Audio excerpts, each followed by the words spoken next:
हैं हर खबर हरियाणा। बुलेटिन की शुरुआत करेंगे इस वक्त की बड़ी खबर के साथ। यूपी से बड़ी खबर आ रही है। यूपी के मुख्य सचिव होंगे दुर्गा शंकर मिश्रा। केंद्र सरकार ने जारी किया है आदेश। सीनियर आईएएस अफसर है दुर्गा शंकर मिश्रा। दुर्गा शंकर मिश्रा आज पदभार संभालेंगे। तो ये बड़ी और अहम जानकारी आप तक पहुंचा रहे हैं। आपको बता दें कि दुर्गा शंकर मिश्रा होंगे नए मुख्य सचिव उत्तर प्रदेश के। उत्तर प्रदेश की ये बड़ी जिम्मेदारी उनको दी गई है और 1984 बैच के आईएएस अधिकारी हैं दुर्गा शंकर मिश्रा और अब इस बड़ी जिम्मेदारी को वो संभालेंगे। तो यूपी के नए मुख्य सचिव दुर्गा शंकर मिश्रा होंगे। उत्तर प्रदेश के नए मुख्य सचिव के तौर पर दुर्गा शंकर मिश्रा काम शुरू करेंगे। दुर्गा शंकर मिश्रा एयरपोर्ट से सीधा चुनाव आयोग की बैठक में शामिल होने पहुंच रहे हैं। आपको बता दें कि उत्तर प्रदेश के नए मुख्य सचिव दुर्गा शंकर मिश्रा ने काम संभालने की तैयारी कर ली है। दुर्गा शंकर मिश्रा एयरपोर्ट से सीधा चुनाव आयोग की बैठक में शामिल होने पहुंचे और 1984 बैच के आईएएस अधिकारी हैं दुर्गा शंकर मिश्रा और माना जाता है कि प्रधानमंत्री नरेंद्र मोदी के काफी करीबी ये माने जाते हैं। इनके काम को काफी सराहा जाता है और इसी वजह से ये बड़ी जिम्मेदारी उनको दी गई।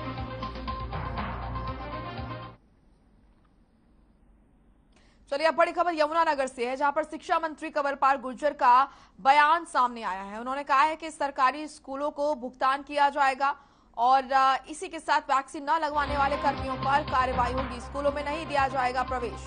बड़ी खबर, शिक्षा मंत्री कंवरपाल गुर्जर का बयान सामने आया है। सरकारी स्कूलों में 21% कर्मियों को नहीं लगी वैक्सीन। वैक्सीन न लगवाने वाले कर्मियों पर होगी कार्रवाई।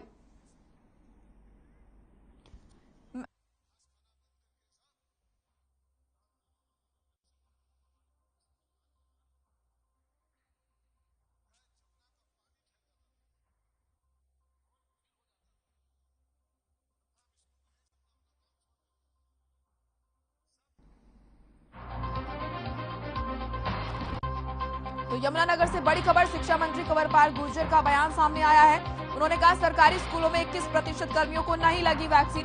वैक्सीन न लगवाने वाले कर्मियों पर कार्रवाई होगी। स्कूलों में नहीं दिया जाएगा प्रवेश। कंवरपाल गुर्जर ने कहा स्कूल जैसे चल रहे हैं वैसे ही चलते रहेंगे। अभी स्कूलों को बंद नहीं किया जाएगा। मौसम के अनुसार ही लिया जा सकता है फैसला। सर्दी बढ़ने पर छुट्टियों को लेकर विचार किया जाएगा।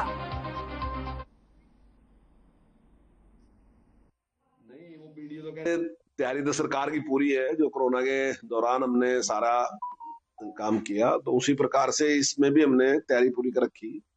और चाहे ऑक्सीजन की है चाहे बेड की है तो सभी चीजें। और जो मापदंड निश्चित किए गए थे कोरोना काल में, जो सुरक्षा के लिए मापदंड निश्चित किए थे उन सभी का पालन किया जा रहा है। सारे स्कूलों में उसका पालन किया जा रहा है। अभी जो केस आए वो 3 के करीब केस है अभी सारे। तो मैं समझता हूँ पूरे हरियाणा में भी कोई बहुत बड़ी संख्या में इतने केस नहीं है। अभी कुल मिलाकर सुरक्षित है। लेकिन जो सुरक्षा के उपाय हैं उन पे पूरा ध्यान देना, उनका पालन करना, ये हमारी सबकी ड्यूटी है। हम सब उनका ध्यान रखें।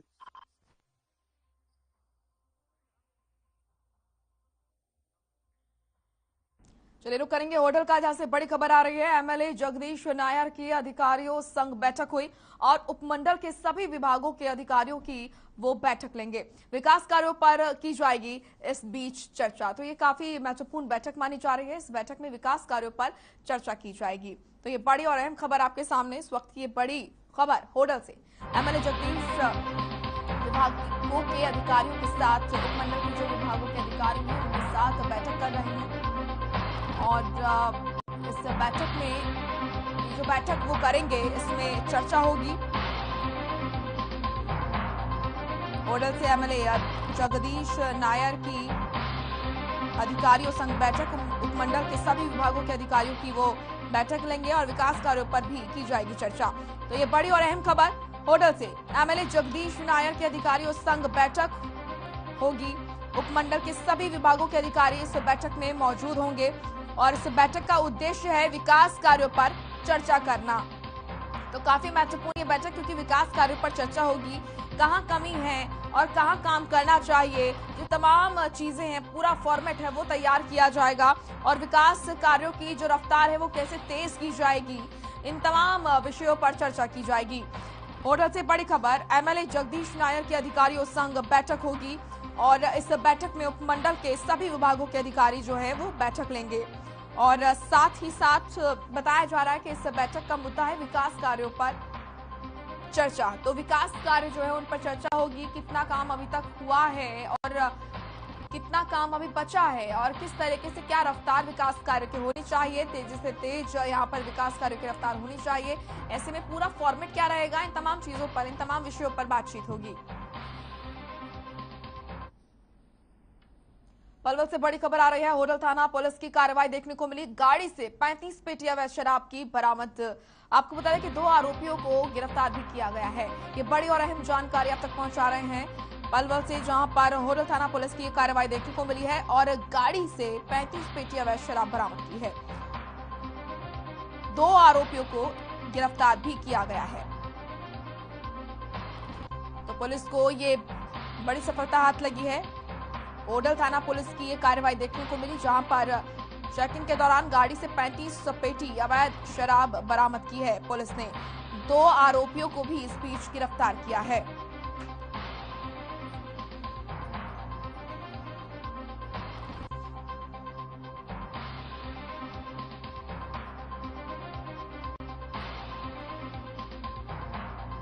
पलवल से ये बड़ी खबर, होटल थाना पुलिस की बड़ी कार्रवाई और बड़ी सफलता हाथ लगी है। गाड़ी से 35 पेटी शराब, अवैध शराब बरामद की गई है। 2 आरोपियों को इस बीच गिरफ्तार भी किया गया है। इस वक्त की ये बड़ी और अहम खबर पलवल से, होटल थाना पुलिस की ये बड़ी कार्रवाई देखने को मिली और सफलता हाथ लगी है पुलिस को। दरअसल गाड़ी से चेकिंग के दौरान एक गाड़ी से 35 पेटी शराब बरामद की है पुलिस ने और 2 आरोपियों को भी गिरफ्तार किया गया है।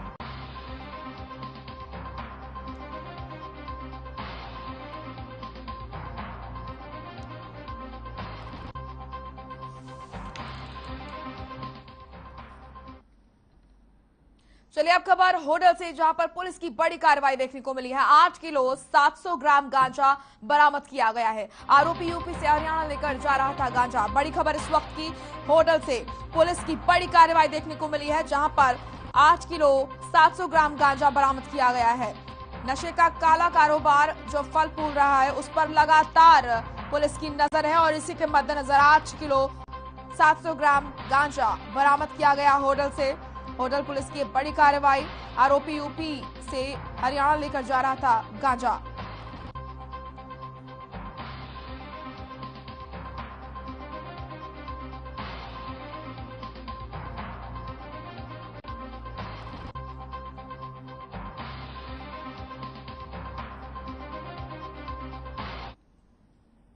चलिए बड़ी खबर का रुख करेंगे। वित्त मंत्री निर्मला सीतारमण ने प्री बजट पर बैठक बुलाई है, तो इस वक्त की बड़ी और अहम जानकारी आप तक पहुंचा रहे हैं। वित्त मंत्री निर्मला सीतारमण ने प्री बजट पर यह महत्वपूर्ण बैठक बुलाई है। सभी राज्यों के वित्त मंत्रियों के साथ ये बैठक होगी। हरियाणा के सीएम मनोहर लाल बैठक में मौजूद। इस वक्त की ये बड़ी और अहम जानकारी, छत्तीसगढ़ के सीएम भी बैठक में मौजूद हैं और साथ ही महत्वपूर्ण ये बैठक मानी जा रही है। वित्त मंत्री निर्मला सीतारमण ने प्री बजट पर ये बैठक बुलाई है और तमाम प्रदेशों के जो वित्त मंत्री हैं वो इस बैठक में मौजूद हैं। हरियाणा के सीएम मनोहर लाल भी इस बैठक में मौजूद हैं। इसी के साथ आपको बता दें कि तमाम राज्यों के मंत्री इस बैठक में शामिल हुए हैं। हिमाचल प्रदेश के सीएम भी इस बैठक में मौजूद, छत्तीसगढ़ के सीएम भी इस बैठक में मौजूद हैं और इसी लिहाज से देखा जा सकता है कि ये बैठक कितनी महत्वपूर्ण है। तमाम राज्यों के जो वित्त मंत्री हैं वो और साथ ही साथ सीएम भी कई प्रदेशों के इस बैठक में मौजूद हैं। वित्त मंत्री निर्मला सीतारमण ने प्री बजट पर बुलाई है ये महत्वपूर्ण बैठक और तमाम जो प्रदेश हैं वहां के वित्त मंत्री इस बैठक में शामिल होने के लिए पहुंचे और साथ ही साथ प्रदेश के हरियाणा के सीएम मनोहर लाल भी इस बैठक में मौजूद हैं। हिमाचल प्रदेश के सीएम भी इस बैठक में मौजूद और छत्तीसगढ़ के सीएम बघेल भी इस बैठक में मौजूद हैं।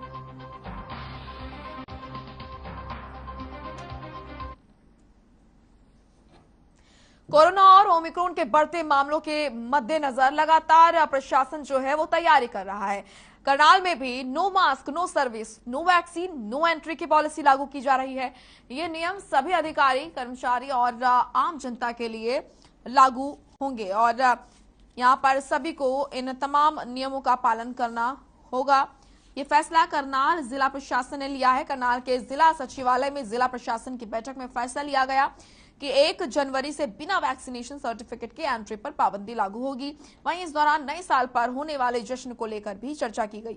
डीसी निशांत यादव ने एक के बाद एक कर के अलग अलग स्तर के लोगों से मीटिंग कर विस्तृत जानकारी साझा की है। तो ओमिक्रॉन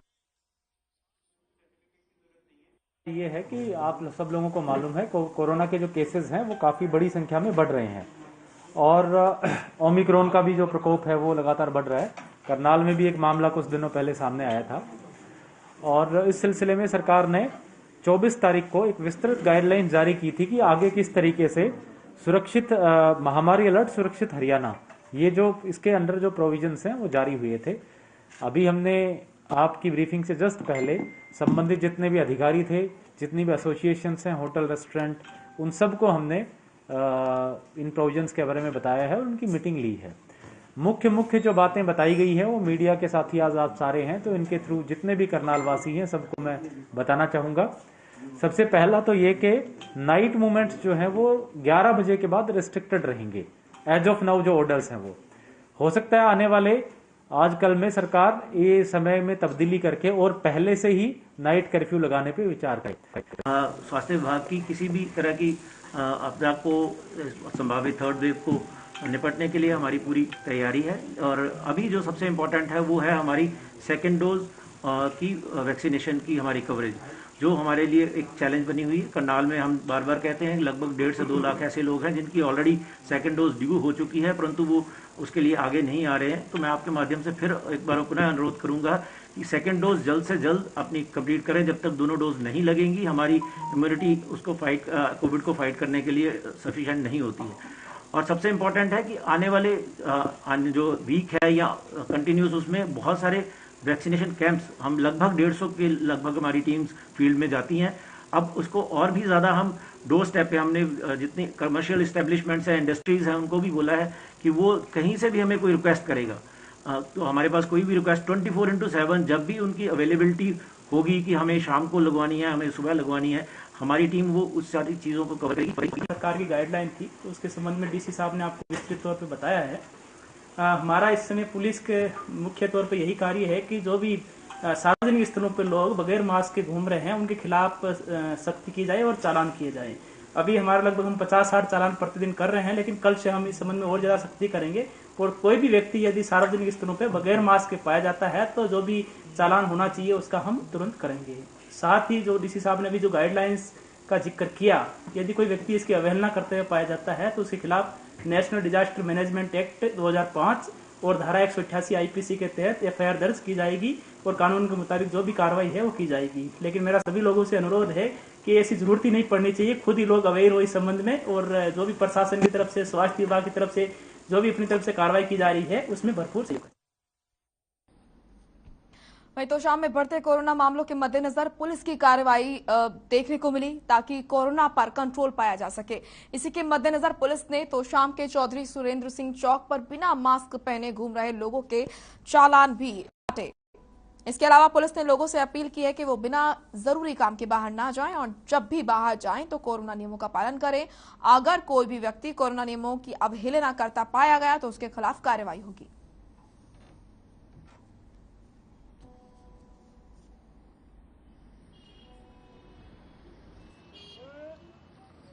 देखिए, जो अभी ये ओमिक्रॉन के मामले बढ़ रहे हैं तो सरकार की तरफ से जो गाइडलाइन आई हैं उनमें सख्ती के आदेश हुए हैं, जिसके तहत हम करीब यहाँ पे 1 दर्जन चालान कर चुके हैं और लोगों को चालान करने के साथ साथ जागरूक भी कर रहे हैं कि जो ओमिक्रॉन के मामले हैं उनमें अपना जो जरूरी कार्य हैं तो ही अपने घर से निकलें और पब्लिक गैदरिंग्स में जाएं।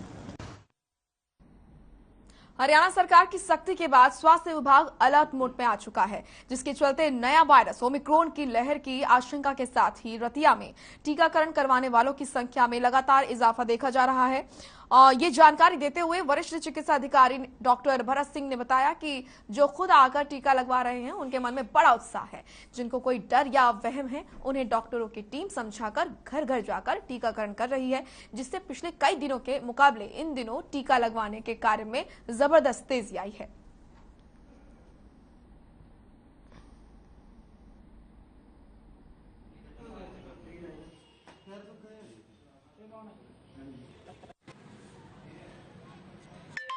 ये अभी जो वही उसी जो कोविड वैक्सीनेशन कर रहे थे उसी के स्तर में जो 1 जनवरी से हरियाणा सरकार द्वारा कहा गया है कि सभी सार्वजनिक स्थानों में वहाँ पे एंट्री बैन है। इस चक्कर में लोग अब भारी तादाद में आ रहे हैं, रश हो रहा है। तो इसमें कोविशील्ड और कोवैक्सीन दोनों ही लगाई जा रही है। इसमें फर्स्ट डोज भी लगा रहे हैं, सेकंड डोज भी लगा रहे हैं, जिसकी ड्यू सेकंड डोज है कोवैक्सीन के 28 दिन बाद और कोविशील्ड की 84 डेज बाद उनकी सबको डोज दी जा रही है। वैक्सीन स्टॉक है। लोगों से मेरी यही अपील है कि जल्दी से जल्दी वैक्सीन लगवाएं ताकि नया जो थर्ड लेयर का जो खतरा बना हुआ है उससे भी लोगों को बचाया जा सके।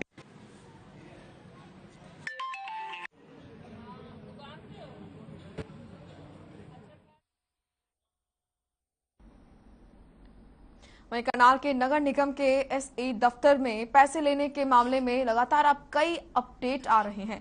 वहीं हरियाणा सरकार ने करनाल के नगर निगम एसई दीपक किंगर को सस्पेंड कर दिया है। आपको बता दें कि एसई दीपक किंगर के दफ्तर में ही पैसे लेन देन का काम चल रहा था, जिसके चलते प्राथमिक जानकारी यही सामने आई है कि इस दफ्तर में रिश्वत चल रही थी। वहीं एसई दीपक किंगर के पीए विकास शर्मा को टर्मिनेट कर दिया गया। आपको बता दें कि जो वीडियो सामने आए हैं उसमें विकास शर्मा पैसे लेते हुए नजर आ रहे हैं। इस मामले में उन लोगों के बयान भी दर्ज करेंगे जो पैसे दे रहे हैं। एसई और उसके पीए के खिलाफ डिपार्टमेंटल कार्रवाई तो हो ही गई है। ऐसे में अगर एफआईआर दर्ज करने की भी जरूरत पड़ी तो वो भी की जाएगी।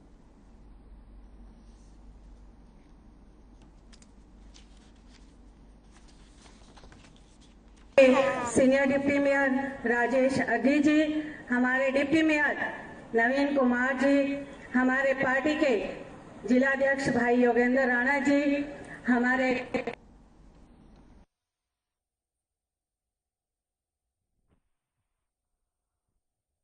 मुकदमा दर्ज करने के बाद हमारे तफ्तीश के दौरान इनको गिरफ्तार किया। सर और कोई भी इन्होंने क्या मांग की थी? और कोई भी सर इन्होंने क्या क्या मांग की थी? अभी इसमें किसी और की संलिप्तता नहीं आई है। अभी फिलहाल इन दोनों की संलिप्तता मिली है। इसको अभी हम कोर्ट में पेश करके 3 दिन का पुलिस रिमांड हमने मांगा है कोर्ट से, और इस रिमांड के दौरान कौन कौन इसके साथ है और साथी कौन है, कितने करोड़ रुपए? क्या विदेश से भी कॉल आती थी सर? विदेश से भी कॉल आती थी? विदेश से ये विदेश जो नंबर है जो एससी साहब ने कंप्लेंट में हमें दिया था, ये नंबर एक्चुअली विदेश का ही है और इस नंबर को यूज करने के लिए विदेश से लिया हुआ था। वहीं से ये ओटीपी वगैरह करके वहाँ से व्हाट्सएप चलता है। कितनी रिश्वत मांगी थी इसमें? और ये इसी नंबर को हमने ट्रेस किया। इसमें नगर निगम का जो एक एससी वाला मामला आया था कि उसमें कुछ लोगों ने कैश का जो पैसे का आदान प्रदान का वीडियो वायरल हुआ था, उसमें एक तो जो ब्लैकमेलिंग करने के लिए जिसने इस तरह की एक्टिविटीज की थी वो लोग अरेस्ट हो चुके हैं, उन पे पुलिस कार्रवाई कर रही है। जो एससी के पीए थे उनको टर्मिनेट बर्खास्त कर दिया गया, नगर निगम के द्वारा नौकरी से हटा दिया गया है। और हमने सरकार को कहा था तो जो एससी हैं दीपक किंगर जी, क्योंकि प्राइमा फेसी ये भी लग रहा था कि वो भी कोई करप्ट प्रैक्टिसेस में इन्वॉल्व है, तो उनको भी सरकार के द्वारा सस्पेंड कर दिया गया है। वहीं रेवाड़ी में मुडलिया निवासी लक्ष्मण सिंह यादव और यहां पर जनक राज सहरनावास ने पत्रकारों से बातचीत कर गांव सहरनावास और यहां पर सूमाखेड़ा में सरप्लस 367 एकड़ जमीन का कब्जा अलॉटियों को दिलवाने की मांग की है। उन्होंने कहा है कि प्रभावशाली परिवारों ने अपने प्रभाव का दुरुपयोग कर जमीन को गलत ढंग से अपने परिचितों के नाम करवाया है। इसकी शिकायत दर्ज करवाई जा चुकी है और इसी के साथ लोगों पर कार्रवाई भी की जाएगी। मुडलिया निवासी लक्ष्मण सिंह यादव और जनक राज सहरनावास ने पत्रकारों से बातचीत कर गांव सहरनावास और सूमेखेड़ा में सरप्लस 367 एकड़ जमीन का कब्जा अलॉटियों को दिलवाने की मांग की है। उन्होंने कहा है कि प्रभावशाली परिवारों ने अपने प्रभाव का दुरुपयोग कर जमीन को गलत ढंग से अपने और अपने परिचितों को दी है। इसकी शिकायत दर्ज करवाई जा चुकी है, लेकिन जांच के नाम पर चल रहे खेल में कई परिवारों की तो तीन पीढ़ियां इंतजार कर चुकी हैं, लेकिन जांच का खेल खत्म होने का नाम नहीं ले रहा, जिससे दर्जनों परिवारों को अपनी ही जमीन का हक नहीं मिल पा रहा। उन्होंने कहा कि लोगों के सहयोग से गरीबों के हक में लड़ा जा रहा है और ये जो लड़ाई है ये जारी रखी जाएगी जब तक गरीबों को उनका हक नहीं मिल जाता। पता चला है हमारे को कि जो 32 कनाल है उन पे तो मरला पे तो हमारा इंतकाल चला हुआ आ रहा है, लेकिन कब्जा अभी तक धरातल पे नहीं मिला है। और 32 कनाल ज़मीन जो चंद्रो डॉक्टर ऑफ जयदयाल के नाम इन्होंने करके और हमारे से 32 कनाल रद्द कर दी। हमने एसडीएम साहब के कोर्ट में केस किया हुआ है, जो नेक्स्ट डेट हमें को 18 जनवरी दी हुई है कि भाई हमें हमारा हक मिलना चाहिए। आज सरप्लस भूमि के बारे में हम बुलाए गए हैं। सरप्लस भूमि में मेरी माता का नाम 91 कनाल 6 मरला जमीन नाम है। 46 कनाल 6 मरला की मैं तमाम किस्त भर चुका हूँ। इंतकाल मेरे नाम है। कब्जा मेरा नहीं, मौके का कब्जा मेरे पास नहीं है। 45 कनाल मेरी जमीन कैंसिल कर चुकी है गवर्नमेंट।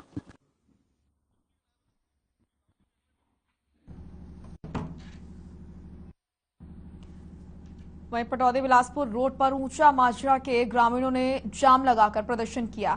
गौरतलब है कि पिछले कई वर्षों से पटौदी खंड के सबसे बड़े गांव बहोड़ा काला का पानी सड़क के रास्ते होते हुए माजरा की ओर काफी समय से आ रहा है, जिसकी वजह से लोगों को काफी परेशानियां हो रही हैं और साथ ही साथ जिस कारण से रास्ते में पड़ने वाले पेड़ भी इस गंदे पानी में समा गए हैं और साथ ही हर वर्ष सैकड़ों एकड़ उपजाऊ जमीन की फसल को खराब कर रहे हैं। इसकी शिकायत ग्रामीणों ने सरकार से की, लेकिन कोई ठोस कदम नहीं उठाया जा रहा। शिकायत के बाद भी कोई समाधान नहीं हुआ। इसी वजह से सीवरेज ट्रीटमेंट प्लांट को लेकर ऊंचा माजरा गांव के ग्रामीणों ने लगातार 5 घंटे रोड जाम कर रोष जताया।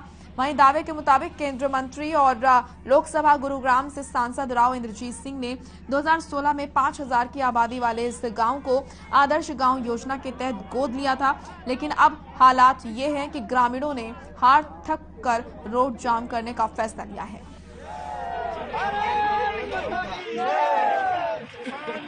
10,000 आबादी का गांव है, हमारा गांव मात्र 2,000 का है। वो बड़ा गांव है, उनका मुकाबला नहीं कर सकते, उनका पानी नहीं झेल सकते। अपना पानी वो स्वयं झेले, हम क्यों झेले? हमारे पास छोटी छोटी खेती है और हमारी खेती को बर्बाद करते हैं। हमने सरपंच से बात किया बोड़ा के। तो वहीं इन दिनों स्कूलों की मनमानी के चलते बच्चे स्कूल जाने से महरूम हो रहे हैं और रेवाड़ी के जिले भर में 134A के नियम के तहत कुल 2151 बच्चों का पहली सूची में दाखिला किया जाना है, जिनमें विभाग के पोर्टल पर 89 विद्यार्थियों के दाखिले कंफर्म हो चुके हैं। वहीं डीसी यशेंद्र सिंह ने कहा कि नियम 134A के तहत निजी विद्यालयों में बच्चों के दाखिलों में निजी स्कूल किसी प्रकार की देरी न करें और बच्चों का दाखिला करवाना सुनिश्चित करें, ताकि अभिभावकों और बच्चों को किसी प्रकार की परेशानी न उठानी पड़े। जिला सचिवालय स्थित सभागार में शिक्षा विभाग यहाँ पर जो सहित संबंधित अधिकारी हैं उनकी बैठक में आवश्यक दिशा निर्देश दिए गए हैं।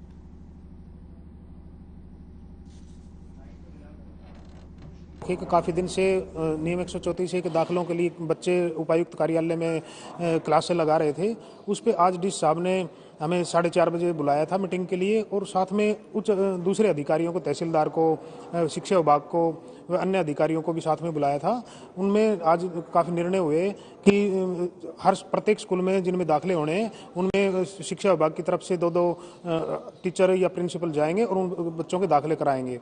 और उससे पहले हमने एक डिमांड और रखी कि कुछ बच्चों के दाखिले इसलिए मैंडेटरी पहले हैं कि 9th और 10th क्लास 11th क्लास है, उनके बच्चों के रजिस्ट्रेशन बोर्ड के द्वारा होने हैं और उनकी लास्ट तारीखें हैं, इसलिए उन बच्चों के कल से प्रायोरिटी के ऊपर दाखिले पहले होंगे। उसके बाद में कुछ नियम 134 के आवेदन जो हैं उनके आय का सत्यापन होना है और जिनका सत्यापन का संशय नहीं है विभाग को, उनके भी तुरंत दाखिलों के लिए कमेटी गठित करने का बताया गया। 134 में राज्य सरकार से जैसे निर्देश प्राप्त हुए हैं, उसमें एक 3 सदस्यीय समिति बनाई गई है, जिसके अतिरिक्त उपायुक्त जिसके चेयरपर्सन है, और जिला शिक्षा अधिकारी, जिला मौलिक शिक्षा अधिकारी और जिला राजस्व अधिकारी, ये बाकी लोग इसमें सदस्य हैं। तो ये लोग अब स्कूल में एडमिशन्स कराना, जो वेरिफिकेशन है इनकम की, वो केसेस, और जिन लोगों में कोई संशय नहीं है और जिनकी वेरीफाइड इनकम है, उनको एडमिशन कराना इंश्योर करेंगे। चलिए अब खबर जींद से है, जहां महिला क्लर्क को 20,000 की रिश्वत लेते रंगे हाथों गिरफ्तार किया गया है। आपको बता दें कि आरोपी महिला राजस्व विभाग में रजिस्ट्री क्लर्क के पद पर तैनात है। वहीं इसकी शिकायत हैबतपुर के दलबीर ने जींद विजिलेंस को दी, जिसके बाद ड्यूटी मजिस्ट्रेट बनाकर विजिलेंस विभाग की टीम ने देर शाम रेड मारी और आरोपी क्लर्क को गिरफ्तार कर लिया। वहीं आरोपी महिला क्लर्क का रात में ही मेडिकल करवाया गया। आपको बता दें कि ये रिश्वत जमीन ट्रांसफर करने के एवज में मांगी गई थी, जिसकी जानकारी विजिलेंस इंस्पेक्टर बलवान सिंह ने दी है।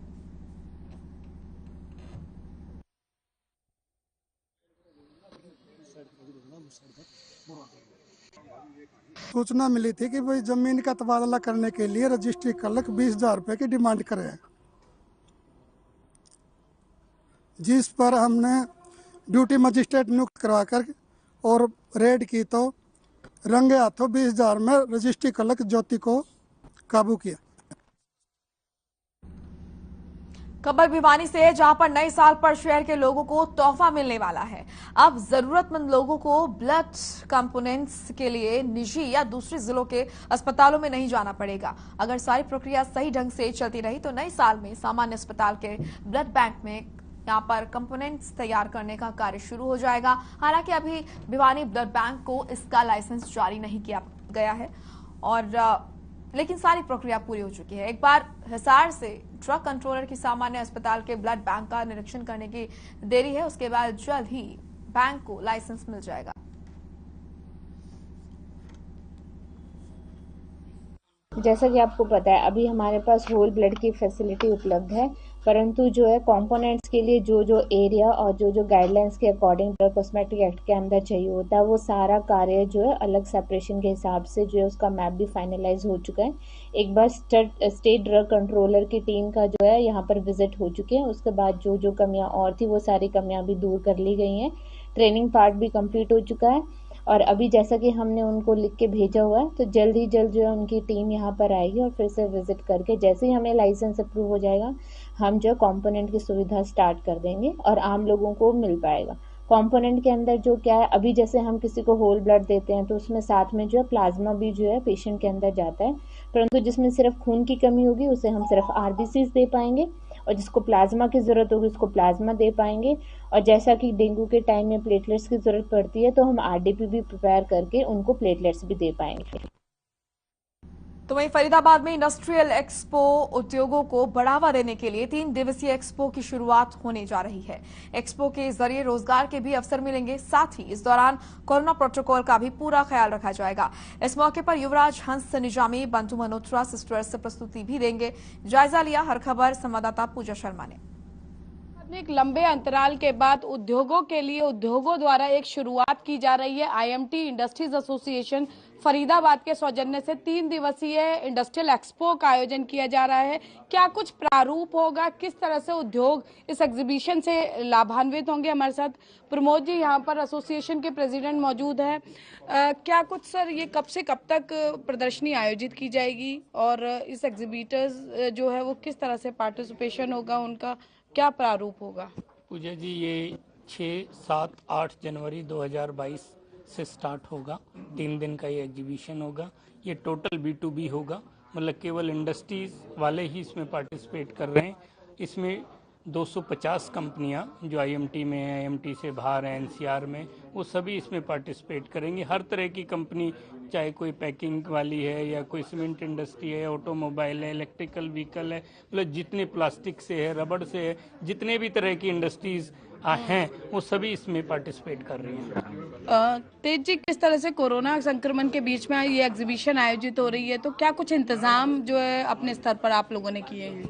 पूजा जी, जैसे कि ऑलरेडी हम 2 बार का पीछे लॉकडाउन झेल चुके हैं और उसमें कोविड से हम लोग रूबरू हो चुके हैं, इसलिए इस बार हमने बहुत अच्छे से इस एग्जीबिशन के लिए सारे कोविड प्रोटोकॉल को फॉलो करते हुए जो भी गवर्नमेंट की गाइडलाइंस हैं उसके तहत ही हम ये एग्जीबिशन करने जा रहे हैं, जिसमें RT-PCR की सुविधा भी होगी, मास्क भी हम लोगों को देंगे, सैनिटाइज भी करेंगे, सारे प्रोटोकॉल्स गवर्नमेंट के फॉलो किए जाएंगे। जी सर, 3 दिन एंटरटेनमेंट इवनिंग का भी आयोजन किया गया है, तो उद्योगों के साथ साथ क्या आम आदमी भी इसका हिस्सा बन सकेंगे और क्या कुछ ही आयोजन होंगे? मैडम, पूरा हमने इंतज़ाम तो किया है, क्योंकि पूरा दिन लोग जो है एक्सपो में रहेंगे, थक भी जाएंगे, तो उनके एंटरटेनमेंट के लिए हमने जो है इवनिंग नाइट्स जो है रखी हैं। और ये बेसिकली है तो इंडस्ट्रीज़ के लिए, लेकिन कोई अगर आम आदमी भी आना चाहे तो दे आर वेलकम, उनके लिए भी कोई पाबंदी नहीं है। जी, क्या नाम है सर आपका? DP यादव। सर, एक उद्योगपति के तौर पर किस तरह से इस तरह के आयोजनों को आप देखते हैं, क्योंकि कोरोना में एक बहुत बड़ा सेटबैक जो है इंडस्ट्री को लगा है? मैडम, वो तो लगा है, लेकिन इंडस्ट्री भी क्या करेंगे, इंडस्ट्रियाँ का तो कितना लॉस हो रहा है आपको पता ही है कोरोना टाइम में। लेकिन वही है, हमारे जो गाइडलाइंस गवर्नमेंट की मिलेंगी उसके अनुसार हम करेंगे, अगर कोई दिक्कत आती है तो आगे। जी बिल्कुल। और रश्मि जैन जी हमारे साथ मौजूद हैं यहाँ पर। रश्मि जी, 3 दिवसीय जो एंटरटेनमेंट नाइट होगी, इवनिंग होगी, उसमें क्या कार्यक्रम आयोजित होंगे? मैम, तीनों दिन, एक दिन युवराज हंस, हम बॉलीवुड नाइट बोल रहे हैं उसको, एक दिन सूफी नाइट निजामी बंधु, और एक दिन सिंगिंग और थोड़ा सा ग्लैमरस बनाने के लिए मल्होत्रा सिस्टर्स को हमने बुलाया हुआ है। सारे दिन बिजनेस के बाद थोड़ा अनवाइंड करने के लिए ये हमने इवेंट्स रखे हैं। एक विमेन एंटरप्रेन्योर के तौर पर किस तरह से देखते हैं कि महिला उद्यमियों को किस तरह से बढ़ावा देने का जो है आपने एक लक्ष्य रखा है, क्योंकि आप खुद एक महिला उद्यमी हैं?